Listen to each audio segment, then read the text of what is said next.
Okay. So up on the top of the screen, we have deep map rewritten. So we wrote a deep map last time that said, thanks. Right, here's the other version. The formal parameter is Xmas because that picture all the way on the right looks like a Christmas tree to me. So I'm reminding myself what shape it is. And there are three cases now to worry about. If it's an empty list, then I just return the empty list. If it's a pair, and here's the tricky part, then I say, okay, what is a pair? It's got a car and a cutter. It's basically, that's what a pair is. It's a car hooked up to a cutter. And so I can make the mapped version of this pair by calling deep map on the car and deep map on the cutter and consing those two things together.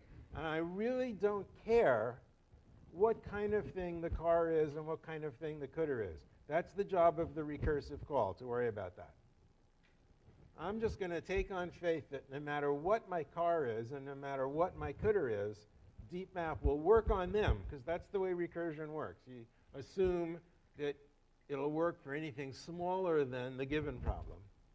So I have these two subproblems, one for the car, one for the cutter. I call deep map for each of those, and I cons those two results together to get my result. Okay? So that's called car-cutter recursion. It has the disadvantage compared to the top version that it doesn't really respect the list structure.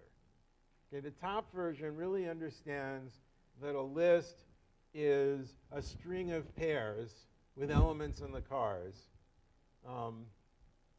whereas the bottom version doesn't know anything about lists particularly. Because the bottom version, unlike the top version, doesn't call map. See, in the top version, if we're looking at a list,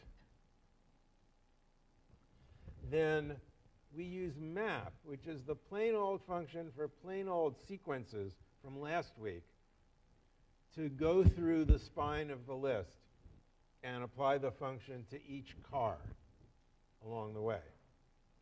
In the car-cutter version, there's no call to map. There's just these two recursive calls to deep map. One for the car, one for the cutter. And that's like what we would do for a binary tree. For a binary tree, we would say something like, make binary tree fun of datum of this node, deep map of left child of the node, and deep map of right child of the node. Right? We would call deep map recursively exactly twice, once for the left child, once for the right child. And that's what this does, except instead of making those things arguments to an abstract constructor, make binary tree, we just cons those two results together to make a new pair. Okay? Yeah?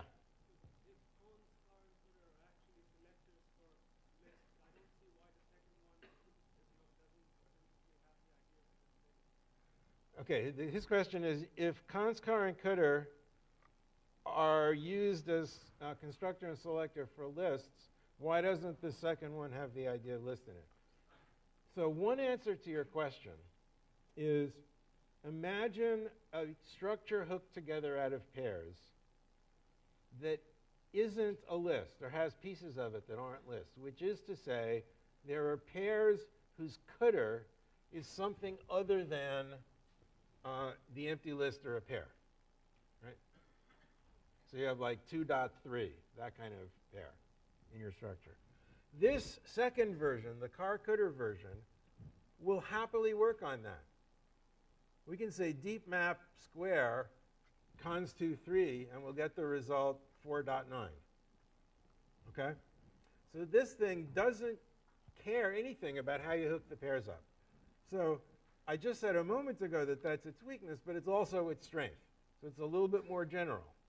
Whereas the first version, because it calls map, and map works on the assumption that all the actual information is in the cars of the spine. So that's making an assumption that only works for lists of lists. You know, however deep you want, but they all have to be lists for it to work. So they're both valid. You know, they're both really good techniques. Neither one of them respects abstract data types. So I think I said last time that in that particular example about John, Paul, George, and Ringo, what I have that really is a list of sentences. And I would probably, if I'm just manipulating things that are that shape, I would write my code that way. To know that they're exactly too deep, and the first thing is a list, and the second level is sentences. These techniques are good for sort of heterogeneous data structures, that they're different depths at different places. So you want to use something like tree recursion, but the abstract data types that they represent are something other than a tree. You wouldn't use either deep list recursion or Carr-Kutter recursion on a capital T tree or on a binary tree. You would use the correct selectors and constructors for that abstract data type. This is for the correct selectors and constructors are something about a database. Right? We have a database over at Sproul about students, and it has a record that consists of your name and your student ID and your last known address and your transcript, which is itself a list of courses and grades, and your courses you're taking this semester, which is another list, and how much you owe the cashier and stuff like that. Right? And so it goes different depths at different places in that structure. And now I want to go through and make everything capital letters, because some software, the comparisons fail if some uppercase and some lowercase letters. So I'm going to totally ignore the abstract structure of this list, and I'm just going to treat it as a kind of degenerate tree. And I would make a choice whether I want to treat it as a degenerate n-children tree or a degenerate binary tree, and they both work, okay? Really, the key things about these techniques is that they involve tree recursion. Okay, in the case of the one we did last time, the tree recursion is hidden in this call to map, because map's job is to call this function, which involves a call to deep map, once for each child of a branch node. So this call to map turns into several calls to deep map. Okay? In this case, whoops. What do you mean unbound? Thank you. In this case, at each time through this function, we make exactly 2 recursive calls.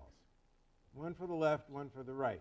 But that's enough for it to be tree recursive, for it to have the full generality of infinite depth of data structures. Okay? So when you see 2 recursive calls like this, you know that you're dealing with a tree recursion. Is that a hand up? Yeah. Right. I'm sorry, say again? The order of growth of all of these things is proportional to the number of nodes, okay? Because you have to visit every node. Now, what counts as a node is slightly different. You know, whether you think of a pair as a node or you think of a whole list as a node, but it's going to turn out not to matter. Basically, all of these things have the same order of growth. Trees get you a better order of growth when you don't have to look at every element. So last time I showed you a binary search tree, and the whole point of the binary search tree was that in each comparison you get rid of half the remaining data, right? And so that gave me a running time of proportional to the depth of the tree rather than proportional to the total count of the tree. So typically log n rather than n. But if we're traversing every node, then it doesn't matter how it's arrayed. We still have to get to every node. Okay? Okay, so I've just finished telling you that if you see 2 recursive calls, you're looking at a tree recursion.